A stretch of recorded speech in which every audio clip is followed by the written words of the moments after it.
Quand j'avais 10 ans, j'étais un garçon plutôt discret, déjà sérieux, et je passais mon temps à faire des dessins comme ça.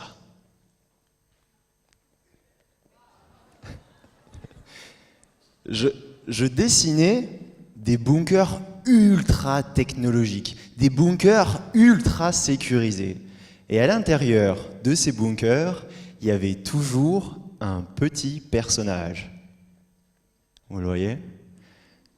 L'histoire de ce bunker, c'est qu'il était tout le temps attaqué par une horde de méchants monstres. Et en général, mes dessins y finissaient plutôt comme ça. C'est-à-dire qu'après une énorme explosion, c'est-à-dire un énorme gribouillis, qu'on soit clair, tous les murs du bunker partaient en vrac, et qu'est-ce qui restait? Mon petit personnage à l'extérieur.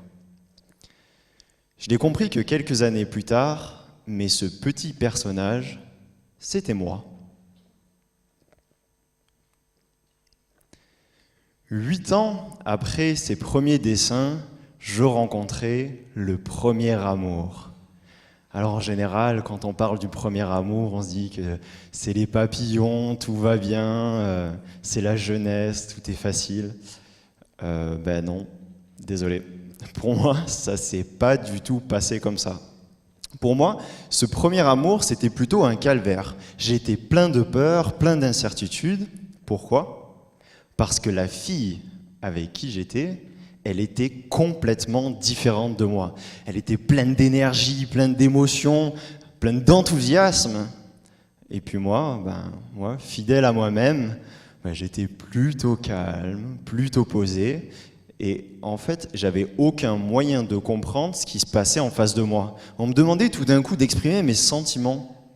Mais mes sentiments, j'en savais rien, je savais pas du tout ce que c'était. Ça rentrait pas du tout dans ma case d'intellectuel. Donc, je vous raconte pas, ce début de premier amour, c'était très difficile. C'était source de conflits entre nous, mais également à l'intérieur de moi. Et je dirais même plus qu'un conflit, c'était une guerre. Et qu'est-ce qu'on fait en temps de guerre?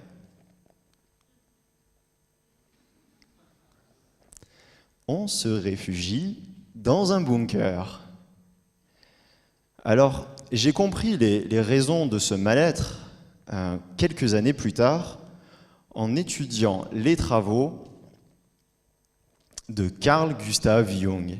Jung, qui est le père de la psychologie analytique, qui est un des pionniers de la psychologie des profondeurs, publie en 1921 un livre qui s'intitule « Type psychologique ». Dans ce livre, Jung nous apprend que nous avons toutes et tous, à l'intérieur d'entre nous, 4 fonctions psychiques qui déterminent notre façon de voir le monde et également de le juger. Alors moi, je me dis formidable, je commence ma lecture et je tombe sur la première fonction. La première fonction qui s'appelle la fonction pensée. Alors je me dis intéressant, Jung explique que c'est la pensée cartésienne, la pensée logique, la pensée linéaire, analytique, scientifique. Alors moi je me dis, je suis rassuré, ça correspond tout à fait à ma nature de scientifique. Je me dis, tout va bien.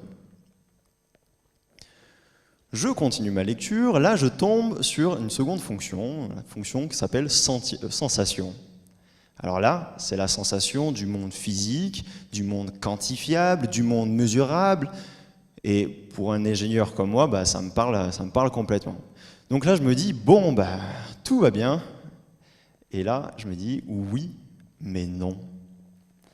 Parce que ces 2 dimensions ne représentent en fait que la moitié de toute ma psychologie. Je redécouvre qu'en face de la pensée se trouve le sentiment. C'est-à-dire qu'au lieu de passer notre temps, ou mon temps, à décider et choisir de façon très cartésienne, façon tableur Excel, on peut aussi décider avec le cœur.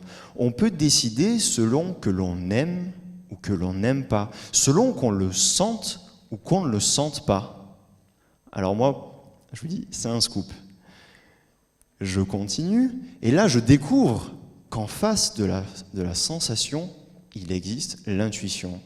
C'est-à-dire qu'au lieu de tout le temps regarder la réalité sous un angle hyper réaliste, hyper concret, les chiffres, de ressasser les recettes du passé qui ont toujours très bien marché, alors pourquoi on changerait ?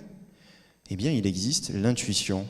Il existe une façon de voir le monde où l'on peut changer, où l'on peut innover, où l'on peut inventer, où l'on peut imaginer, où l'on peut faire rentrer de l'invisible dans du visible. Alors moi, là, je fais « wow ». Jung, il est en train de nous expliquer que ces 4 fonctions qui sont derrière moi, elles sont en nous. Elles sont à l'intérieur de moi et elles sont à l'intérieur de chacun d'entre vous. Et Jung rajoute que notre travail en tant que personne, en tant qu'être humain, c'est de partir explorer ces fonctions psychiques. C'est d'aller prendre conscience de ces fonctions psychiques. Et en particulier, c'est d'aller explorer les fonctions psychiques qui nous font le plus peur et qui sont les plus opposées à notre première nature. Et Jung rajoute que plus on fait ça, plus on trouve une paix intérieure.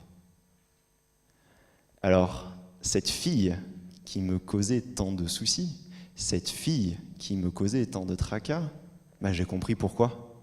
Sa personnalité était tout simplement totalement opposée à la mienne. La suite de l'histoire, c'est qu'au fil des années, cette fille m'a fait découvrir les dimensions de moi qui étaient cachées. Elle m'a fait découvrir les dimensions de moi qui me faisaient peur. Et aujourd'hui, elle est responsable de l'homme que je suis devenu. Elle m'a aidé à oser, elle m'a aidé à oser sortir des sentiers battus, de cette trajectoire d'ingénieur, cette carrière d'ingénieur qui était toute tracée pour devenir entrepreneur.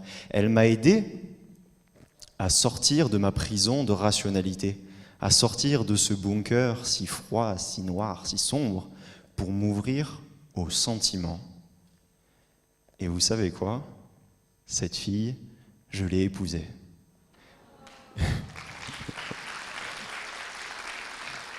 Je l'ai épousée et elle est aujourd'hui ma plus grande source d'inspiration et d'épanouissement. Alors, si je vous dis tout ça ce soir sur scène, c'est pas pour jouer les romantiques, c'est pour vous dire que ces conflits que j'ai pu découvrir à l'intérieur de moi, je les vois également à l'échelle de notre société. Ce conflit entre la pensée et le sentiment, eh bien, on le retrouve entre la technologie et notre humanité. Cette technologie si froide qui nous fait parfois peur et notre chaleur humaine.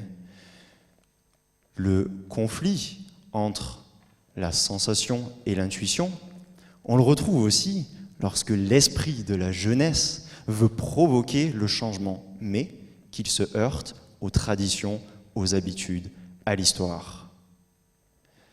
Alors là-dedans, il n'y a aucun jugement de valeur. On a autant besoin des traditions que du changement. On a autant besoin de la technologie que de notre humanité. Mais il y a une question qu'il reste à résoudre. C'est comment faire en sorte que ces opposés qui se repoussent et se divisent puissent maintenant s'attirer. Pour moi, la solution, ça a été l'amour. Et pour vous, ça sera quoi ?